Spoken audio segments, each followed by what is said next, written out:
Uh, Endless Summer, First Tide. Chapter 1.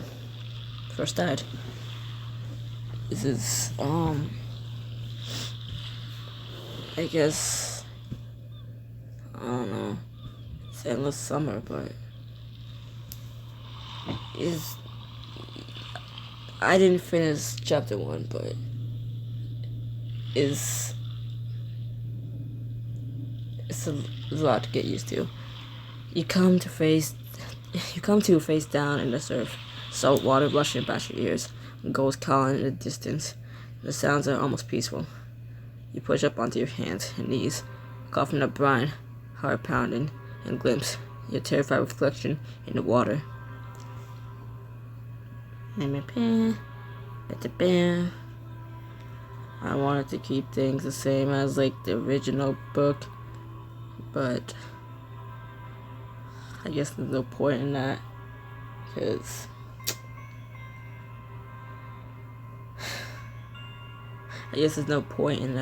like this isn't like the original book. Oh, hold up, customize. The original book, you got 4 base faces: white man, black man, white woman, black woman, and you couldn't customize their hair or anything. It's just how it is. So yes, I'm gonna walk you through this whole thing. Deal with it. Oh, that's not bad. Oh, that's the female piece of love. Okay, instead of males. I don't like that one. That looks like a fucking wig.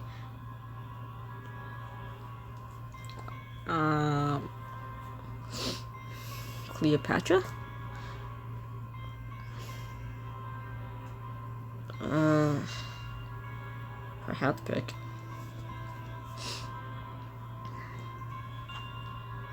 I'm just showing you guys the options, so hold on. I already seen what these look like, but, or for at least the guys at least. I'm just showing you guys. I'm stuffy. Ignore me. I was trying to make London 2.0, but there's no point. That is London. That's London's face. Ignore the hair. That's London's face. I miss him. Maybe we get to see the old cast in this book. Probably not. That's a reach. Huh? Crazy how this hairstyle's not that bad anymore. On this face model, the white one, it was. No. I still hate that one. Gonna say this one at least fits the Asian look. But why did I do that? That's too easy. Actually, I don't like this one either. Never mind. Fuck it. Well, I already started this on my own as a male, so continue it. Well, I named the last guy London. It's another place or thing I can name it after. Where the hell am I? The first thing your eyes land on is a wreck. A storm, beach, yacht, hull scarred hole. A yacht. Dread curls in your stomach. You scan the beach, but you don't see any of your friends, which means no, it can't be. Before the spirit crashes over you, you hear a whistle, turning. Relief floods you as you see a familiar figure striding your way along the beach. There he is. New storm couldn't kill you, sunshine. You stagger upright, knees buckling. Dean jogs over, soaked to the bone, grinning like this is all a great adventure. He grabs your arms and helps you stand upright, jabbing the thumb at the heavy crate of salvage supplies dripping above the tide line behind him. Salvage the whole thing solo while you were taking a nap. No big deal. Dean, thank God you're okay. Your knees nearly give out again, and Dean grabs your elbow to keep you up. I thought I was the only one who made it. I really did. Whoa, hey, I got you. Breathe. He waits until you meet his eyes, his voice softening. You're alive, and that's what counts. Relationships, Dean likes what you said. Choices affect your relationship with everyone you meet. Then an icon next to a character's name shows you how they feel about you. For now, over time, their behavior towards you will change. Build friendships, make enemies, and even find romance. The choice is yours. Okay, I know it's endless summer. It's like the old days, but like, can you not remember that I played all 3 of your books back then? And again, and again, and again. That you don't need to give me that little tutorial thing. Come on, man. I hated it back then. I hate it now. This is pop up and then pop up and pop like, okay. I hate pop up ads. I don't enjoy that either, okay? So stop it. Then his eyes flick past you to the wreck. Forehead pinching as he searches for faces that aren't there. Have you seen anyone else? Your heart drops, and the water lapping around your feet chills your drill. No, I only just came to, and we walked up on different parts of the beach. You try to be hopeful, and see the impulse catching Dean's eyes. He nods, forced a smile, even as his eyes continue to scan the beach sharply. Yeah, we'll start looking. We'll be sure to find everyone. For a heartbeat, you're back on the yacht's deck, just last night, before the storm hit. It feels like a lifetime ago. You and Dean, side by side at the railing, trading dares as the sea gleamed in the moonlight. 100 bucks says you chicken out before the cliff jumping in Tortuga sunshine. Save your money, meathead. I was born without a survival instinct. His grin had only stumbled once that night, when his eyes found Roxy across the deck. Dean's voice brings you back to the present, the smile from last night and gone from his face. When the whole crew signed up for one last graduation blowout, I figured we'd at least make it home in time for college. Yeah, it was supposed to be our big send-off, the summer vacation before everybody scattered across the country for college. Instead, we washed up on a beach in the middle of the ocean. What is this place anyway? Florida. No idea. Did you see any of it on the maps? Did you see it on any of the maps? It's La Herda. It doesn't appear on a map. Before Dean can answer, a disgusted scoff suddenly comes from behind you. And it's officially the worst vacation in recorded human history. You turn to see Roxy, Dean's ex, picking her way over a tangle of driftwood in one ruined designer's sandal, the other hanging from her fingers. And you see this hand-stitched Italian, ruined. Roxy, I can't tell you how much I miss your voice, especially when you complain about your wardrobe. She gives you a sharp look, the corner of her mouth quirking into a grin you know well. Careful, River. I have a lot of thoughts about your current shipwreck cheek look. For a second, you're back in the yacht lounge before dinner, for Roxy mid-roast. That top is a cry for help, River. We're holding an intervention at dinner.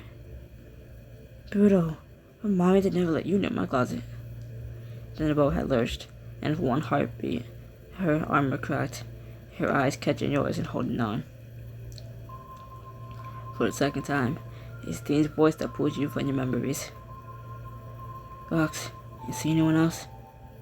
Do you really think I'd just leave them there if I did? The tensions between them reminds you again of their fresh breakup, but then the tree line rustles, drawing your attention. Guys, there's...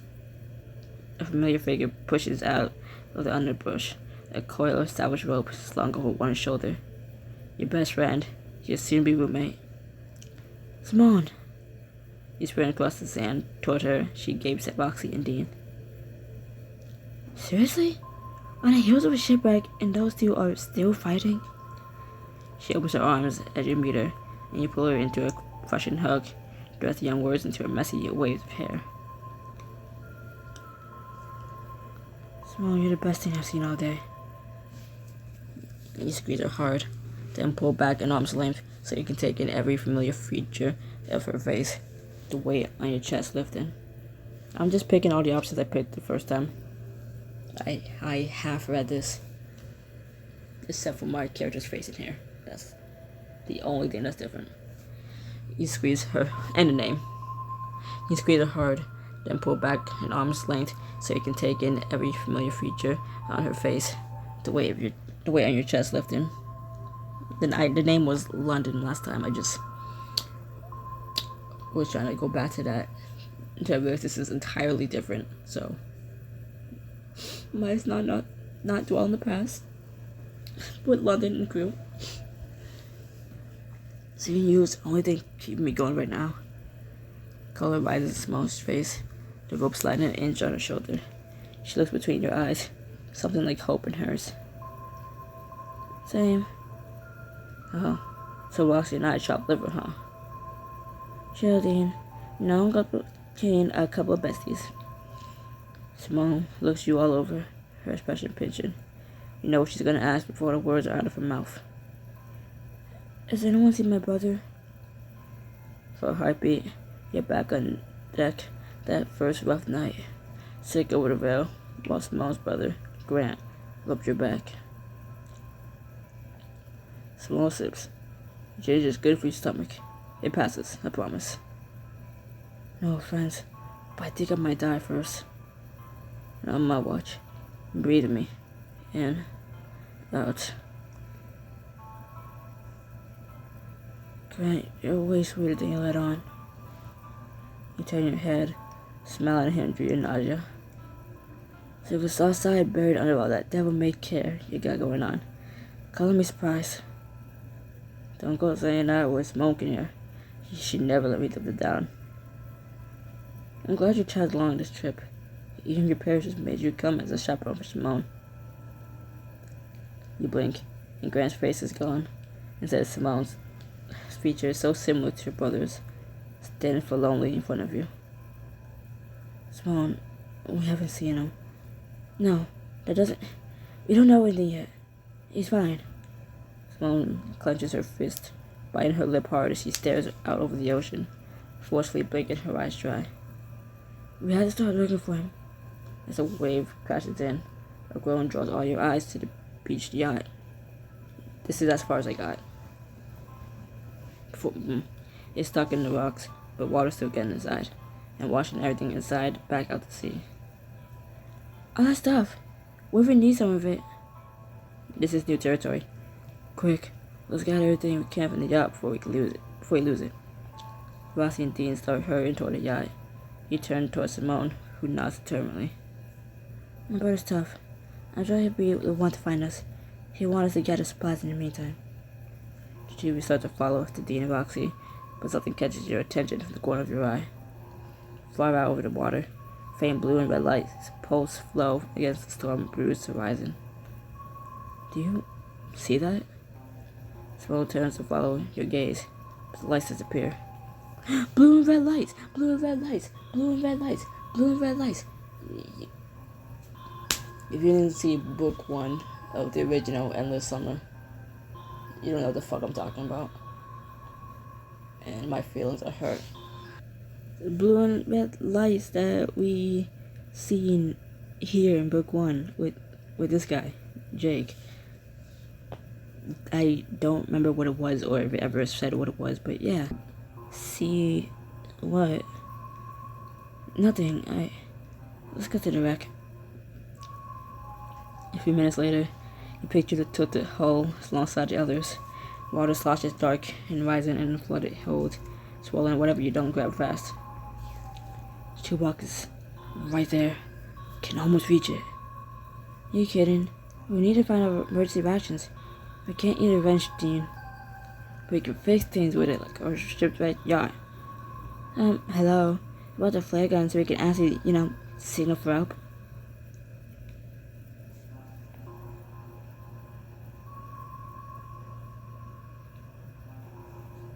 Rations, food always comes first.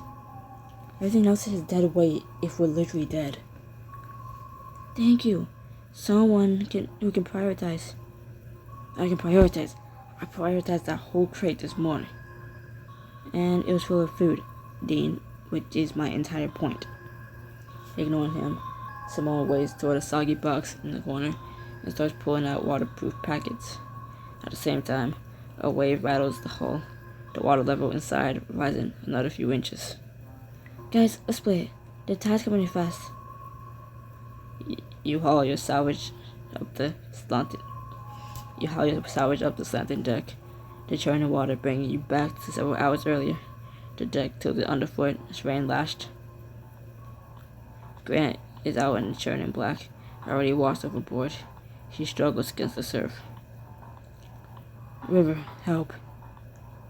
A single dark shape rises beneath him, fast and long, a lashing head with a gaping, jagged maw breaking the surface. I remember you, bitch. What is that?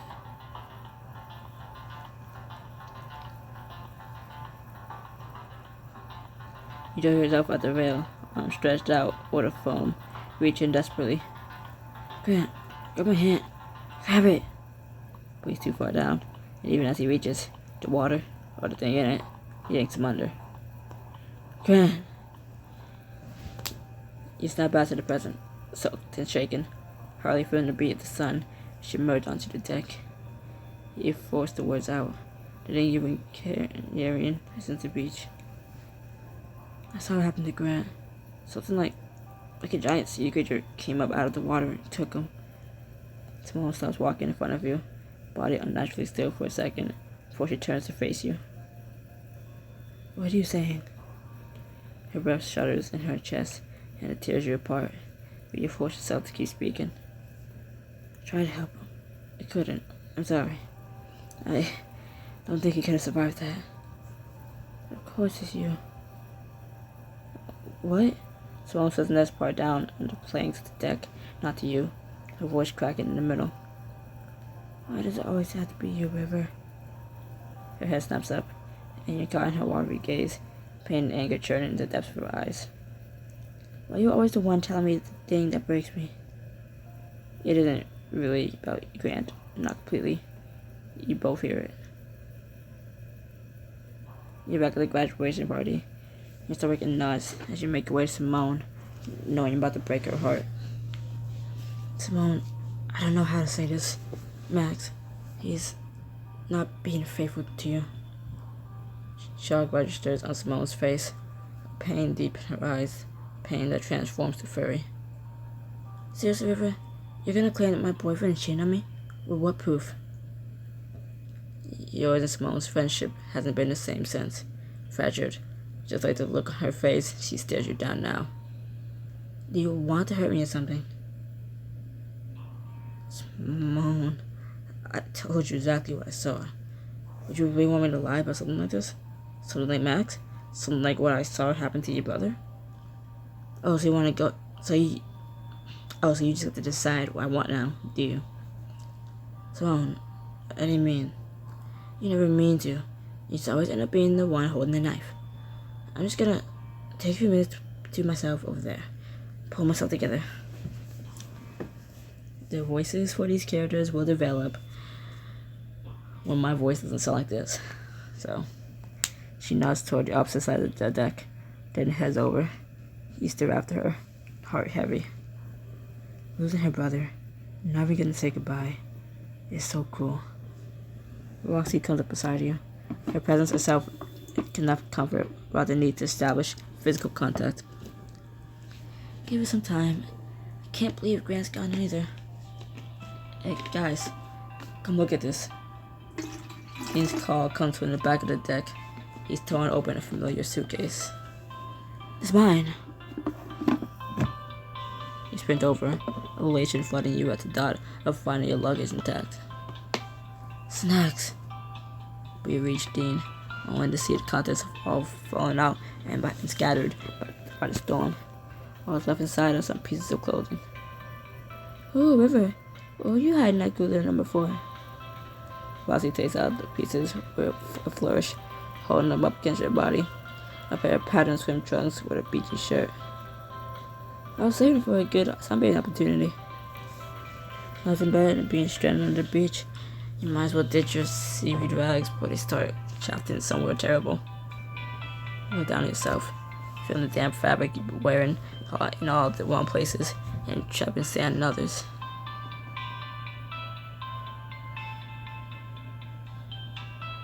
Okay, fine, looks cool. Well, I paid the first diamonds in this book, so we're really committed to it. Eat up behind the cabin partition, peel off the salt stiff rags, and the dry fabric settles clean against your skin. Trying to close it never feels so good. Don't go rubbing it in, but you look totally groovy. Something glints in a crack of the deck, scratching into the sunlight.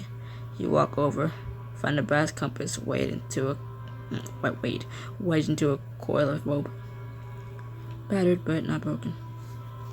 A compass? Does it still work? Someone's voice surprises you.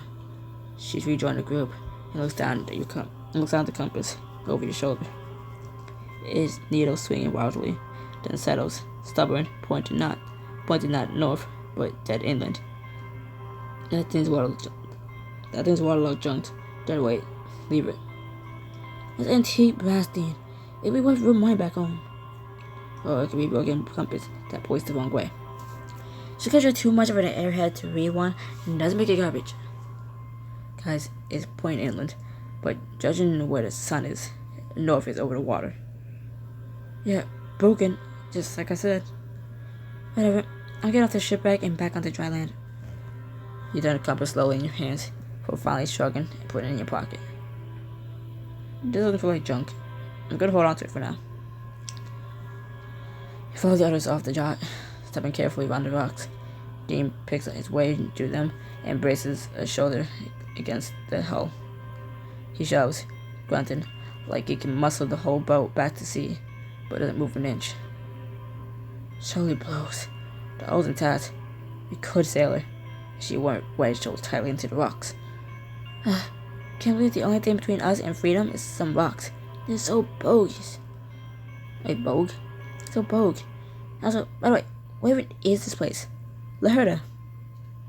Grant said there shouldn't be anything out here. No charted land. Not for a long way in any direction. That's impossible. I had the maps wrong, and we ended up way off course when the storm came in. The latter doesn't seem likely. What are the chances of all drifting into the ocean and still end up in the same place? So you think we washed up on an actual uncharted island? Uncharted, I love that game. Does that mean we get to name it? No, it's already called Laherda. What happens if I cut? Wait. What if I do this? Yeah, what if I do that? As you say the words, a shiver runs down your arms, and all the tree canopies near the shore rustle together. You said it like you were sure of it. I don't know. It's just came to me.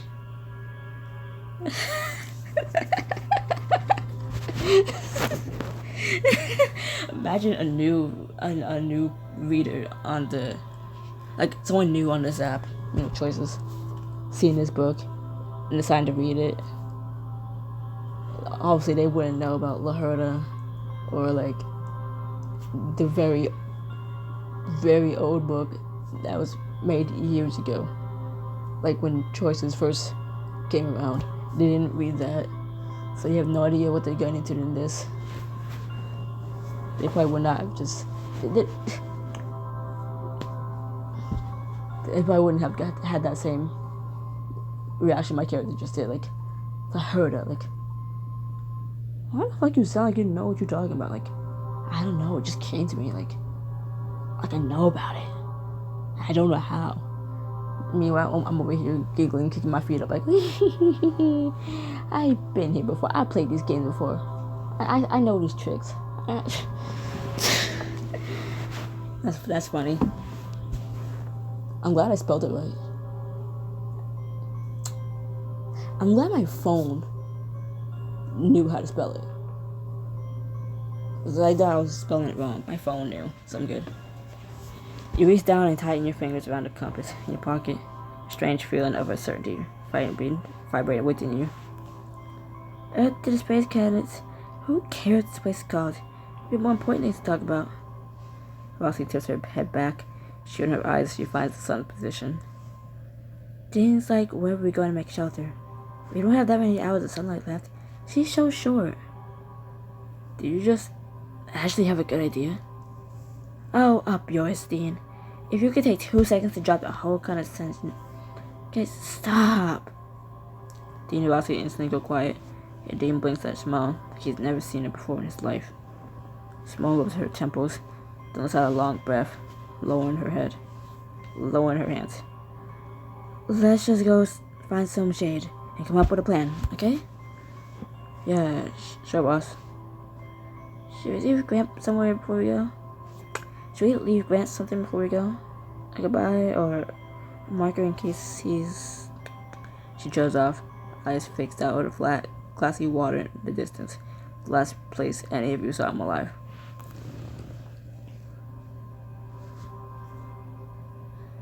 Let's leave a sign just in case he's out there. You jam a length of driftwood upright in the sand and lash a strip of bright canvas to it. Small touches the canvas once, briefly, and lets her hand fall. Thank you. For a sign he might not be gone. You all stand there a little while longer before picking your way at the beach. Once you reach the jungle with the crate Dean salvaged earlier, you all sag against the trees, enjoying the feeling of the shade. Right, camp. Where should we set up? I'm over here. We have shade and cover from the elements. We also have the sounds of the jungle all around, and we can barely see 10 feet in front of us. I rode for the beach. Now just sits up in here on open sand. But we already walked all the way here. Fear. So we camp here in the jungle. Personally, I want to be as far from the water and whatever's out in it as possible. A haunted shiver goes through your group. Same. It just feels safer here. And look, there are basically chairs to sit on. Roxy sits happily on top of a small boulder, crossing one leg over the other. So now what? We need a shelter and a fire, both before the light's gone. Okay, I can get a firewood if someone will get firewood, and I'll build a frame out. I'll build a frame for a shelter. I should have some poles and tarp from the beach earlier. Did you seriously just talk over me to just the exact same thing? I dropped the mic. I'm sorry. This is the one time I'm actually sorry. I dropped the mic. I was clipping it from my hair, and it just decided to hate my hands. Did you seriously just talk over me? Did you suggest the exact same thing I was suggesting? Dean blinks at Roxy in dismay, like he didn't realize he'd just done exactly what she's accusing him of. Whoa, dear Jess, what's your bag? This is exactly why I broke up with you. You always have to run a show. Would kill you to listen to somebody for once in your life? Seriously, Rock, you want to talk about why you broke up? So I got some reasons of my own. Guys, the fire won't build itself. Close your arms and give them both a very judgmental look. So are you going to do something useful? Or are you going to air all your relationship drama that Simone and I frankly don't care about? Whatever. I'm working on fire. You all do whatever you want. Roxy stomps away to start looking for firewood. Dean glares after her for a second, before turning to his crate of supplies. I'll get a shelter standing before dark. And I'll start the rest of our supplies. We're better off if we know exactly what we have at our disposal. We'll be able to get things done quicker if I pitch in. Ha! I have to choose who I want to help. Well, she likes me. I'm not paying $15 each to help all of them. Fuck you. Fuck you. If after I'm done helping her, you give me the option to go help the others. Fuck you. Fuck your diamonds. I'm not doing that. Fuck you. Fuck you. I like this book so far, but fuck you and fuck that option. Seriously? You could have made it cheaper for me to be, like, more, willing to do it. It's gonna be a short little quick scene. You could have made it, I don't know, 10, hell, even nicer, 8 or 5. Like, I've seen you go down to as low as 5. It was so nice in the old days, where high school stories, because there's so many friends and potential love interests that we want to help and hang out with for one chapter. It was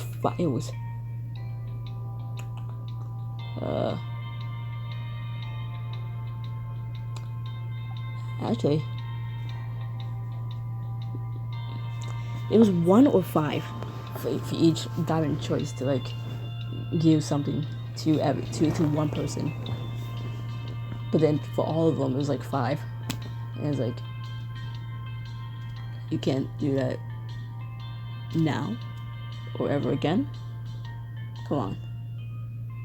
I can't do math, but I was 30 plus 15, which is, I don't know, but I'm not doing that. And this probably give me more. This probably give me another diamond choice before this chapter's over. No thank you. You make your way over to Roxy, who has a small bundle of sticks in her arms. Fag. Looks like it's you and me on the fire duty, Roxy. Groovy. I think I'm gonna have to time my life. You snort her deadpan tone, then kneel down next to the hole she's already dug in the dirt. You already guys up it. You're not half bad at this nature survival stuff, She dropped the whip beside the fire pit, crossing her arms and glaring at the setup like it personally insulted her. Why don't you go do something hard labor then? I don't deserve the splinters. You crouched beside the pit and start stacking kindling without a word. Roxy is just beside you, weight going from foot to foot until... Fine, I'll help. She drops down next to you, wincing as her knees hit the ground. She eyes her hands glumly, dirt creased into her palm lines. I've never been this dirty my entire life. Hey, that's survivor's dirt. Your handling is all great. I'm handling it tragically. Thank you very much. Then she cups her hands around the kindling, nodding for you to pick up a couple of the sharp rocks. Yeah, spark going. I'll put the kindling.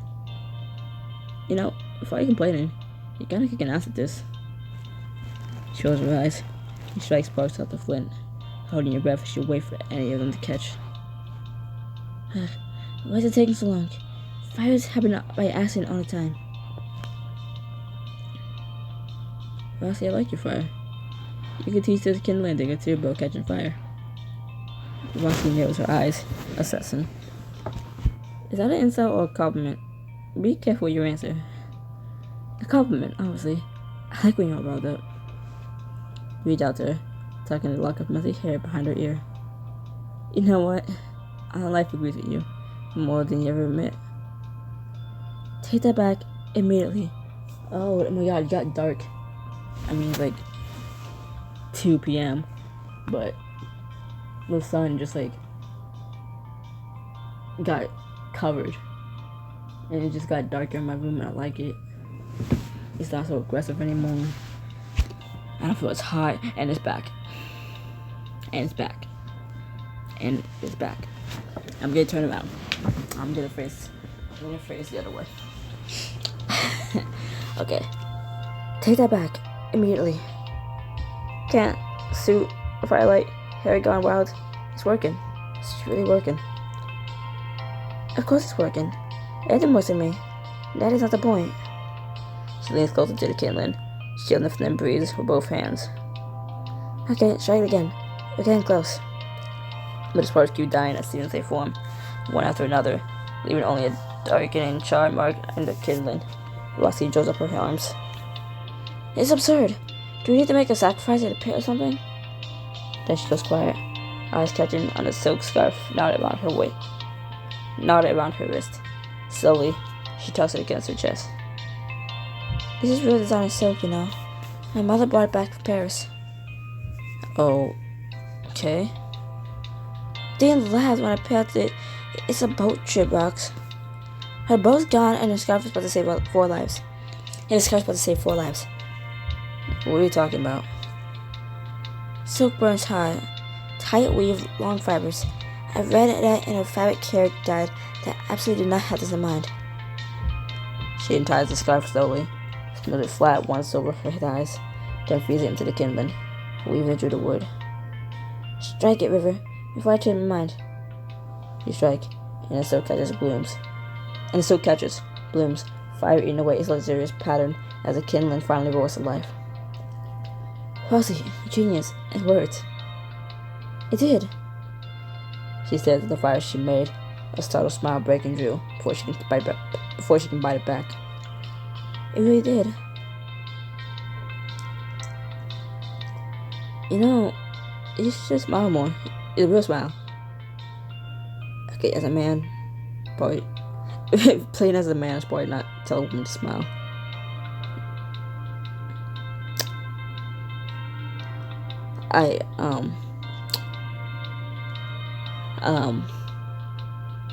It's like male rule number 1. Never tell a woman to smile. Because then she's gonna give you a reason not to.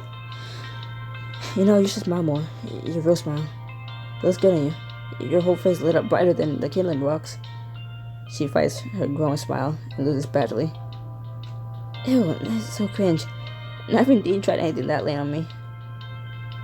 But is it working? Roxy tries, virulently, press her lips into a flat line, but she gives up, letting out a huffy breath. Against my better judgment. If she's a love interest, which I think she might be, just like Dean is. I like her. She's a bitch, but she puts up with me. She's like a bitch to me, but she's kind of nice in her own bitchy way, and I like that. And throughout each book, the love interest I choose, it says a lot about me. We haven't even met all the characters in this book yet. It's literally chapter 1. The other chapters aren't even out yet. This book came out on the 29th. Like, and I'm already like settled on one person. Like, yeah, Roxy. I could choose Grant, because he might be an option. Simone might be an option. But I have a feeling that if I flirt with Simone, I can't flirt with Grant, and vice versa. Just like I couldn't do that in this other book, but like there could be another character that we meet in a future chapter that's part of a little friend group that could be a love interest, and I'm already like, yeah, I made up my mind. It's Roxy. Roxy's the one for me. I like this. Okay, I like this little moment we're having right now. Okay, I'm looking in the mirror. It's like the middle part of my face is all like blacked out by shadow, but the rest of me is all white, and it's scaring me. A laugh slips out of her, surprised and guarded. She claps her hand to her mouth as though to hide it. When she pulls her hand away, she has a streak of soot on her cheek. You snoot, she eyes you. What? You got a little on your face. Emotion, and Roxy lifts her hand to her cheek, still glaring. You're making it worse. Because I never stopped torturing me. She picks her way down to the nearby stream, and you follow. She crouches, dips her hands into the water, and gasps loud enough to make her jump. River, look! A river! Where her fingers break the water, light blooms, blue swirling around her hands. What is that? You drop to your knees on a mossy rock beside her and drag a hand through the stream. No, through the river. Light blooms off your own from your fingers too, blue trailing every move you make. I think it's some sort of plankton. This must be a saltwater stream coming in from the beach. Saltwater river. The glow spreads outwards over the water, illuminating all plankton that had been invisible moments before. For once, Roxy has nothing to say. She just stares, blue light dancing in her wide eyes, her lips parted in wonder. This is your magic at work. First got a fire going, and now I light up the water. Did the magic touch the rest of us dreamed of? Elsie laughed lightly, splashing a handful of glowing water in your direction. How come I never knew you were this good at flirting back at school?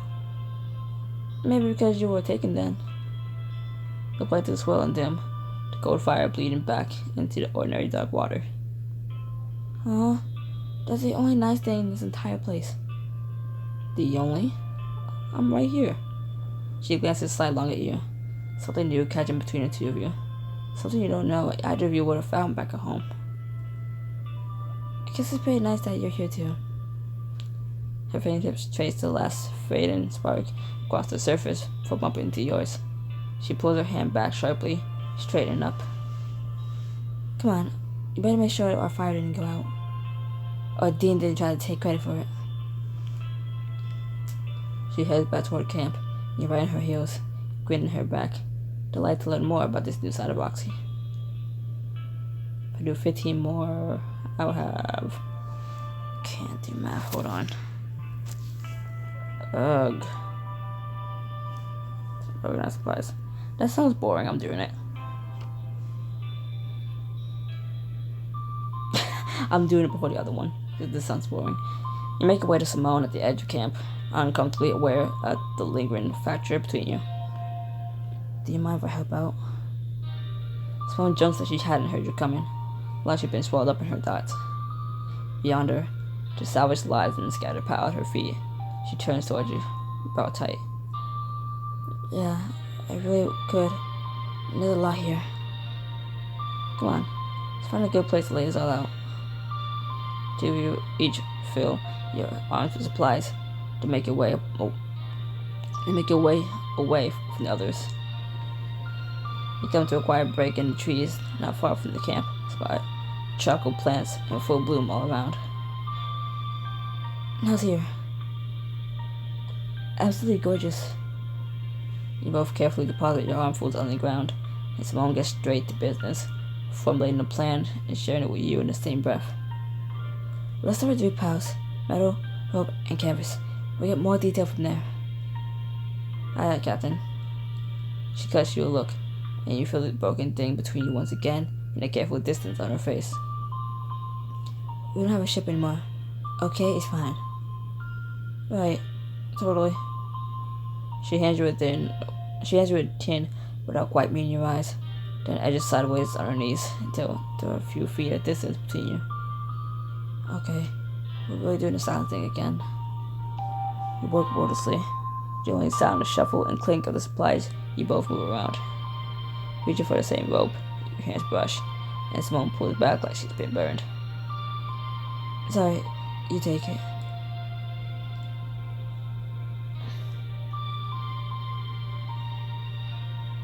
Simone, we should talk about it. I'm tired of stepping around it. Things have been sitting between us since the party. Simone bites her lip, eyes down her lap. You want to do this here? We're stranded on a deserted island. I want to do it anywhere. I don't want to let our friendship just fade away. Simone glances at you, searching your face. Something in her expression eases out on what she sees. Neither do I. Thank you for saying it out loud. I was scared too. Let's ride out the night and then hash things out. Sounds like a plan. Do ourselves into a rhythm, passing eyes back and forth, the piles in front of you growing in size. It's the kind of work you two used to fall into without thinking, side by side. It sounds easy instead, but strained. That dented canteen, set it apart, is Grant's. He never labels his things, so I keep track of him. Your fingers flinch around the canteen you're holding, then you hand it to Simone instead of putting it in a pile. Keep it. This is yours. She takes it from you, cradling it delicately in her hands before settling it behind her, away from the rest of the piles. Thank you. A little more tension lifts from her shoulders. She gets back to work. A little more of your relationship on a mend. For long, you catch her humming a little tune under her breath. Suddenly in a good mood. It's kind of feels like before. Like we're at a library table by the window. I heard missing on your flashcards and on the reference books you pull off the shelves. But you always made me reshelve and call number order instead of giving to the librarian. Use practice. You need a structure. And I need it. She lets the sentence settle unfinished for a few beats. She starts at new powerful plastic items. I like that you always made a game of it instead of getting mad. Explain. You're lucky I like them complicated. What's complicated about me? That you think the Dewey Decimal System is fun. Just call me a nerd and get over with it. Just call me a nerd and get it over with. You can't help yourself when you see your cheeks puffing and pout. Sling an arm around her neck and pull it tight to your side. You're a nerd. But like nerds. You're my favorite though. Color climbs up her neck, warm her face before she extracts herself from you. That's going to my mental file. You don't have to take it back. I've been friends with her before we got to this island. So why didn't I already have a friendship relationship with her that could go down? Not just down, but like, you know what I mean. Like, could have started at friendship, but then go down when she got pissed at me for some reason. And because go back to Endless, the original Endless Summer. Not everyone started at the neutral expression. Right. Some of them were already like happy with you, like good friends with you. Like the only person you knew going on to that trip to La Herda, Diego. He was the only one who had a full smiley face. And it was so hard to lower that for him at all. Not that I tried, it's just how can you not how can you be mean to Diego?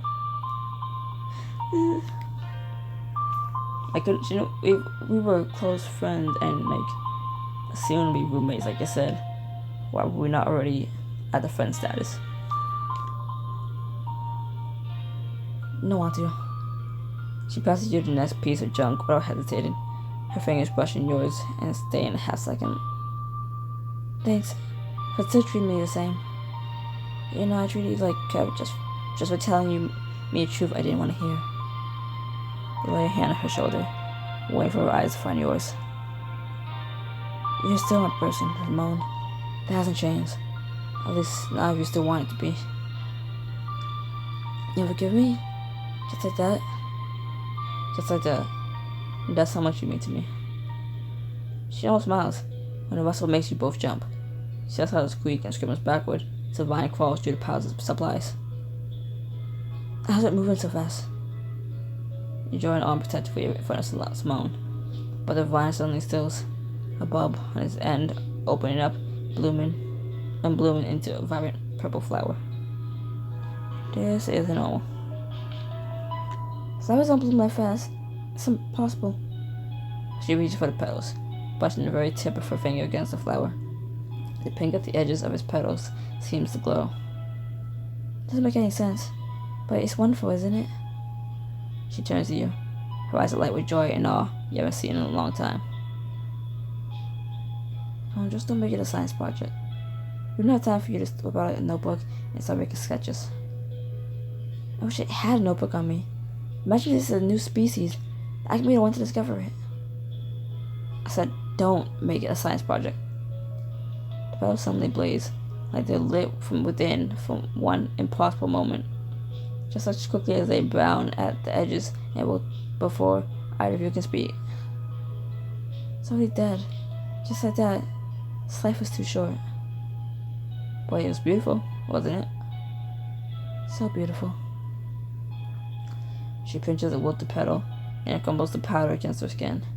Shows the duff off her shorts, her hand not quite steady. This bothers me more where that came from. She gets abruptly to her feet, brushing dirt off her knees. Come on, let's go to stop at the camp. Dennis will have opinions about Dana soon, and somebody saying should be present. You're right. You don't have us eating worms otherwise. Take the hand Simone offers you, and let her hoist you to your feet. Then you fall into step with each other, shoulder to shoulder, and back toward camp.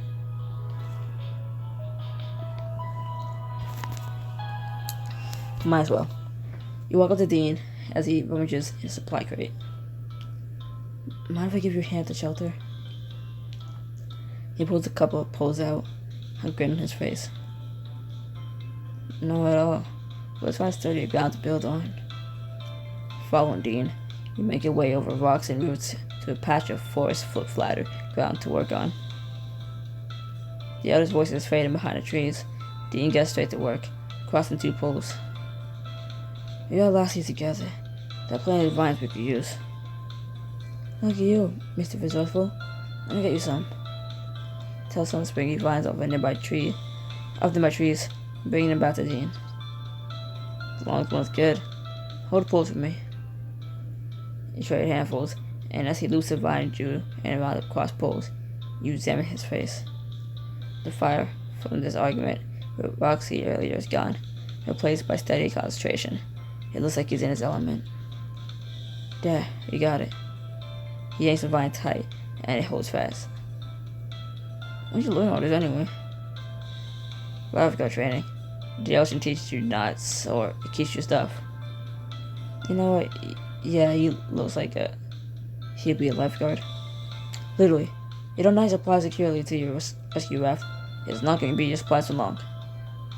You snort and hoist another crossbeam for the shelter.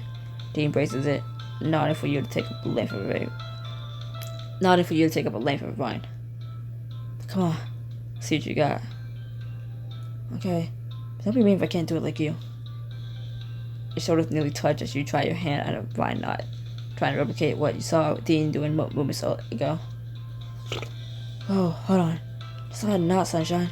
It's a bird's nest that lost a fight. I said not to be mean. I made no promises, did I? Fine, walk me through it then. Slow, like I want to tourists. Finally, class is in session. He talks you through the intricate knot, calling each step in like a drill. Loop, cross, tuck, pull. Loop, cross, tuck, pull. Now pull tight. Get the final version of swift tuck, then let out a triumphant laugh. Hey, yes he holds.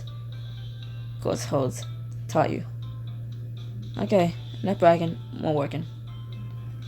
As the frame starts coming together, Dean's swagger increases. Once you got it standing upright, he tore the vine with a smirk. Last lashing. Watch closely. This one's the monkey knot. Ooh la la, how exciting. Your knot skills are just riveting, Dean. Don't downplay it. A man who's good with knots is good with a lot more. Just tie the damn knot already, knot boy. Aye, Captain. Dean begins tying the last stabilizing knot. As you lean close to examine his work, something divine slips out of his fingers. He curses the loop on the winds, grabbing it before it can completely fall off the flame. Knows on purpose. A demonstration of what not to do. Smooth. Honestly, I almost made Eagle Scout, and this is that night, so I didn't. I believe you, knot boy. I know. Did you make a nickname for me? Sure I did. I prove you earned it by doing a knot you couldn't get Eagle Scout for. Dean squares up to the lashing like it insulted his family. On 2. Rope. And this one's for the badge. Avenge yourself, champ. Dean smirks and gets to work, fingers moving desperately. He ties out the last knot and gives the lashing a hard tug. Now the shelter, baby. Well, I have a shelter. Got the canvas on it. He cuts off as lights pulse beyond the tree line. It's red, green, purple to teal. Ow. Ow. Ow.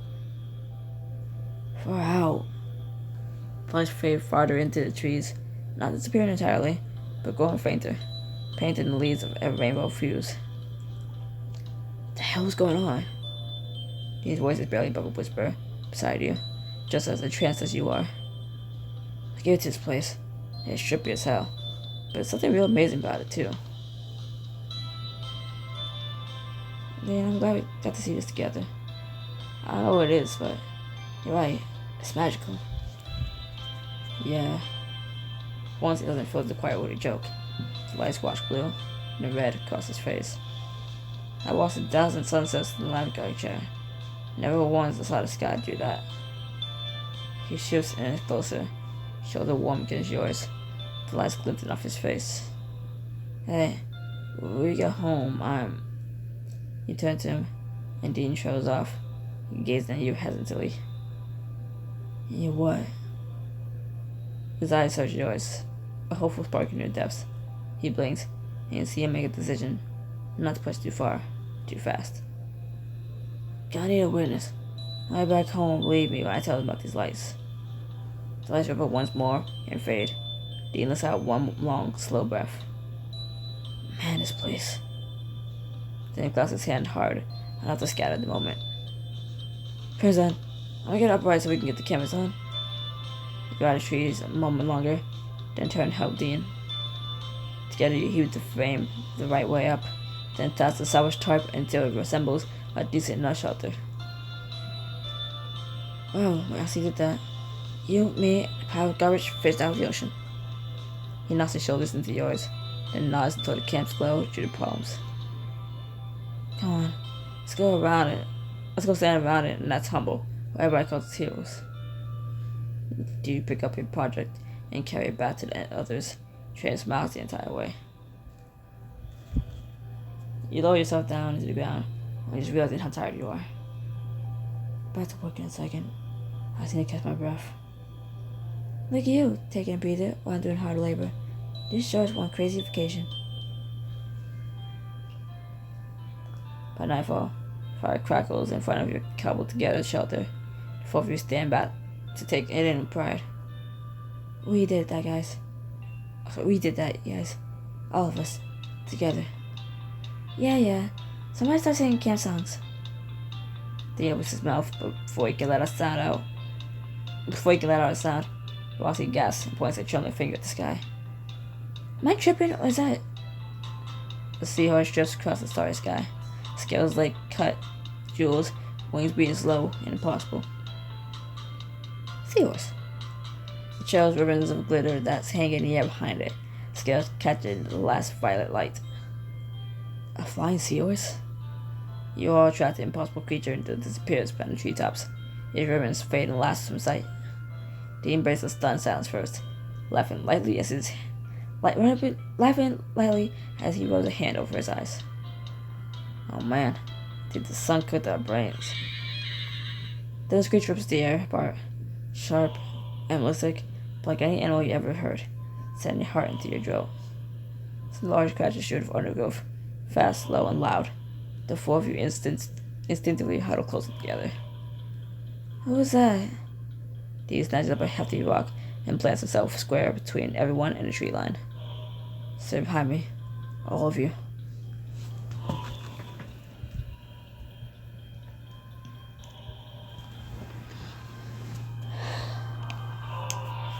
Quiet. Let it pass us. Throw your hand up, and the camp goes still as held breath. The four of you stand like statues while the crashing circles the edge of the camp. You all flinch as the hiss comes from just behind the tree line, cold sweat trickling down the back of your neck. But then the crashing veers away, heavy footsteps receding deeper into the dark, till only your ragged breathing fills the camp. I couldn't care less about pretty little magic seahorses if there were monsters like that lurking in the dark. Simone hasn't relaxed, fist clenched, white-knuckled at her sides. Her breathing grows quicker. Panic wheezes. If Grant's out there, he's in danger. We have to go back. We have to go looking for him. Simone, I saw him in the water. Did you actually watch him die, or did you just watch him vanish into the water? Simone, let's at least wait for light. Whoever that was can obviously see in the dark. It also obviously didn't want to come closer to our campfire. We step out of camp with toast. If Grant's out there, we do no good to getting eaten by whatever the monster was. Put the hand on my shoulder, ducking to meet her eyes. But the second the sun's up, we can go looking. I promise you that. Her shoulders finally drop. They walk low into her side. See reason get drew to her, clearing her gaze. First light. I was standing next to you when we start. Night crawls by, before we were crowded and close around the flames, shoulders almost touching, faces to the dark. Roxy passes around a tin of crackers, as well as the MRE package salvaged from the yacht's hull that you all dip into with gusto. It might have 0 Michelin stars, but right now, this is the best thing I've ever eaten. Beside you, Dean nudges the cracker tin across the ground to above your knee. Last one's yours. You sure? You worked hard today. I don't want you to go hungry. All measly crackers that can make a ton of difference. He walks his shoulder against yours, and you leave that never enough tea on his face has totally stripped him of his playfulness. Says, for better I make sure the people around me being taken care of. He raises an eyebrow, and he winces slightly. Sorry, too mushy.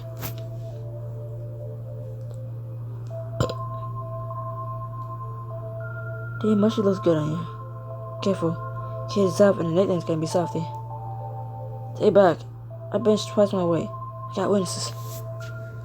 Sure. And then you go and hand me your last cracker. He looks at you a beat too long. Firelight catching the grin he can't quite hold down. Yeah, well, keep your morals up the whole job, sunshine. Best part of it too. Brad snaps in the dark, past the firelight. Now for we go break it. Is the creature back? But then a familiar figure, same one you watched the ocean swallow, stags into the firelight alive. And I called it. I didn't say it out loud, but I called it. Don't so shut. There's more than the ocean. Put me down. Bye, I think. Yeah, bye.